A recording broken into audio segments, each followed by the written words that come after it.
এই দেখো এইটা এনেছি, এত ভার মানে কি বলবো, আমার যে এগুলো কি ভালো লাগে এগুলোতে রান্না করতে।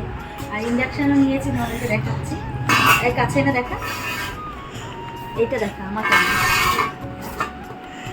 এইটা একটা আর একটা, এই একটা কড়াই নিয়েছি। ঢাকনাটাও কতটা ওয়েট, ঢাকনাটা ভালোই ওয়েট।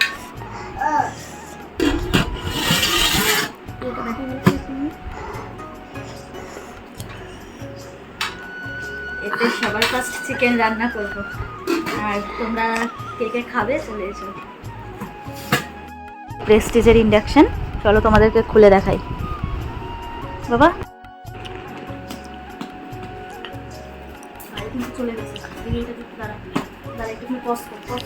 এর মধ্যে ছোট্ট করে একটা কথা বলি তোমাদের সাথে। তো বলেছি দুদিন ধরে আমার শরীরটা একটুখানি খারাপ। তোমাদের দাদা ভাই আমাকে হট করে রান্না করতে করতে বলছে চলো বগুড়ার থেকে ঘুরে আসি, একটু মার্কেটিং করে আসি। তো আমি তো শুনে সেই হনুমানের মতো লম্ফ আর কি শুরু করেছে। তোমার দাদা ভাই হট করে বলছে বাহ তোমার শরীর খারাপ সেরে গেল। তার বলছে শরীর খারাপ তো আমার আর নেই, শরীর খারাপ তো সেরে গেছে।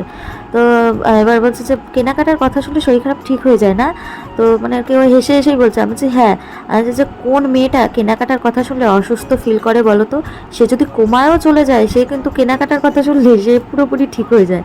তো তখন বলছে কি ঠিক আছে না শরীর তো খারাপ হয়ে গেছে আর যেতে হবে না। আমি বলছি না, একবার যখন তুমি বলেছো যেতে তো তোমাকে হবেই। তো তারপরে আর কি রান্না বান্না করা কমপ্লিট হয়ে গেছে, খাওয়া দাওয়া করে আমরা কিন্তু কেনাকাটা করতে চলে গেছিলাম। তোমাদেরকে তো দেখালে আমি কি কি কেনাকাটা করলাম। তো এগুলো যে কি ভালো লাগার জিনিস, একমাত্র মেয়ে মানুষ ছাড়া এগুলো মর্মর কেউ দিতে পারবে না। যে এগুলো কি ভালো লাগার জিনিস, মানে আমার তো মানে দুর্দান্ত লেভেল। আমার না জামা কাপড় কিনে কোনো রকমের শান্তি লাগে না, যতটা এরকম সাংসারিক জিনিস কিনে আমার এতটা মানে খুশি খুশি লাগে। তোমরা ভাবতে পারবে না যে এই ছোট ছোট জিনিস কিনে যে আমি কি খুশি হই। আচ্ছা তোমরা যদি এগুলো প্রাইস জানতে চাও তাহলে কমেন্ট সেকশনে কিন্তু জানাতে পারো, আমি জানিয়ে দেবো এগুলোর প্রাইস কত নিয়েছে। ঠিক আছে, এই পর্যন্তই ভিডিওটা। টাটা, সবাই ভালো থেকো।